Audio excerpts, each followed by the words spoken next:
let's be real, the NBA is just constantly fucking with you psychologically, right? Because relevancy is utterly difficult to maintain. Consistency is required, and in most, if not all cases, otherworldly talent in the realm of sports and entertainment needs to be there. And the NBA makes great use of this talent and are hilariously consistent with it as well. And that everybody watching is the next Michael Jordan. ESPN peddles it, then TNT, and next thing you know, it's everywhere on your news feed. And you bite every time. But the question is, why the hell does the NBA continue to do this? Michael Jordan has been retired for nearly 2 decades. Now, the background for this requires a bit more depth and won't fit in a Facebook or Instagram post, so I did a video for y'all. Now, let's see if we can break this down as simple as possible. The NBA makes a large amount of revenue through TV deals, deals worth billions with a capital B. And in these deals, broadcasting networks like ESPN, Warner Brothers Discovery invest in rights to broadcast the NBA on their respective platforms.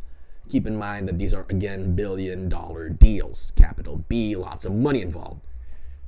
The NBA has done amazing over the past few years, and for those investing, it's been a terrific haul. But here is the problem. Over the past 10 years, the league has widely benefited from arguably one of its greatest stretches in history, in large part due to the talent explosion in social media. And no other league in the world has taken advantage of social media like the NBA. At this point, the formula is very straightforward. NBA streams games on its partner platforms. Fans talk about it on socials. Socials amplifies the noise by nearly 100-fold. The videos and posts about the league go viral, and that turns into product purchases and whatever the partner platforms offer. Everyone's happy, right? And everyone's been happy. But think of this. In the past 10 years, the league's social media was dominated by LeBron James and Stephen Curry. Obviously, nobody was talked about more than these two, and the numbers aren't even close. The following that these two have alone is astronomical. You bought their shoes, you bought whatever they possibly advertised and promoted. And now I'm sure you kind of know where I'm getting at this point. In the last 10 years outside of the bubble, talking about the finals, every year that has had either Bron or Curry, they've amassed great numbers in terms of viewers for the league, with a high in 2016 for Game 7 at 31 million. But what about the ones that didn't have them? The Bucks and Suns topped at Game 6 with 12.8 million. Denver versus Miami last year averaged 11.65 million viewers only. Now that seems like a lot, but when you factor in that the league needs to compete with its other competitors for the stat, you'll soon realize that even with a massive social media presence and an international audience, the league is actually behind by a lot. The NFL leads the race at 974 billion minutes watched, with the MLB coming in at second place at 329.7 billion minutes watched, and the NBA is a distant third at 285.2 billion minutes watched.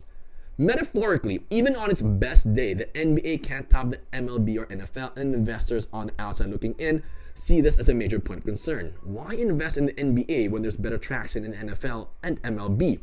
And an even bigger concern, considering that the league's biggest stars are on the decline, why bother continuing? To counter this, the NBA in the past 2 years hits fans with its favorite panic button play. And you bet you probably just didn't know about it. Because when the NBA was a damn near sinking ship back in the 90s, Michael Jeffrey Jordan rescued the league from the bottom of the metaphorical ocean and gave it new life. So much life, in fact, that the league took off. In an effort to somehow bridge old fans and new age fans, the GOAT debate was born. But that topic's reaching burnout levels, and the league knows this very well. So what do? They look and have been looking constantly for the next Michael Jordan. The sad part is they aren't even really looking. They're simply riding the hot hand of a shooting guard in the playoffs and dubbing him the next MJ to keep it relevant. Bridging old school fans from the 90s will defend Jordan to the death on socials while bringing in the new age kids to go at him.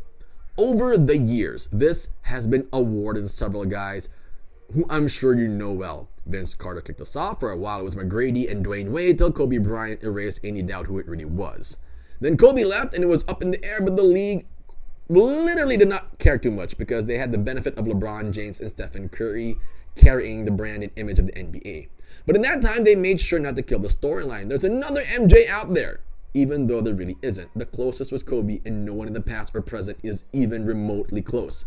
Kawhi Leonard was a hot topic in 2019. Yeah, I get it. He played small forward, but ESPN gave him this tag, not me. Since then, Kawhi has not been back to the finals and has been riddled with injuries. the Clippers also lost in this year's playoffs in the first round, which kind of even hurts his legacy a bit more. Booker and Tatum were more Kobe than MJ, and that topic's also flamed out because they haven't done anything. And then everyone's favorite bandwagon from last season, Jimmy Butler, was such a headline that people were quick to deem him as MJ's illegitimate son, and that must have been the reason for his killer instinct in the playoffs, right? That's why. No credit to the actual Butler who carried the Heat team since the bubble in 2020. No, give it to the idea that it's Michael Jordan's sperm. And Butler now? Pat Riley's on the verge of letting him go because of injuries and inconsistent performances. Now, at this point, have you noticed the level of desperation the NBA is exhibiting?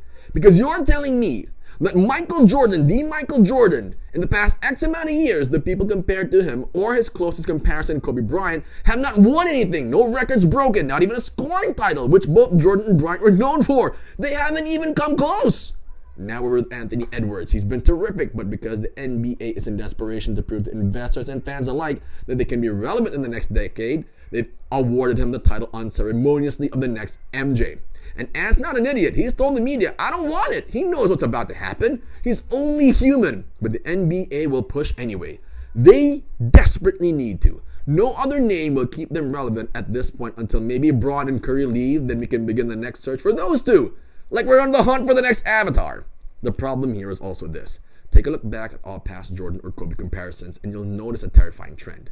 That these guys never asked for it. And they've all gotten an insane amount of hate for it when they didn't meet expectations. This has damaged their careers and even their legacies, in fact. And Edwards is next on the chopping block. He didn't want this. He got it. He didn't even know what he did. Now, we're not even going to give him the chance to make the conference finals. And we're already awarding him this insane title that he never wanted. What if the Nuggets turn this series around and take out Edwards and the Wolves? Will he still be the next MJ then? Will the casuals have the same stand after that? The answer is a quick no. The same way y'all did Jimmy, you're gonna do Ant Edwards. And the best actual Hoop fans and Timberwolves fans can do is just stay true. A wave of hate is coming when he falls short throughout his career, and Edwards may be ready for it, but it's a lot to take in. It's uncalled for and unnecessary, but that's a cruel world of attention in social media. It's easier to hate than to love. So stay true and stay ready. It's the only thing you can do.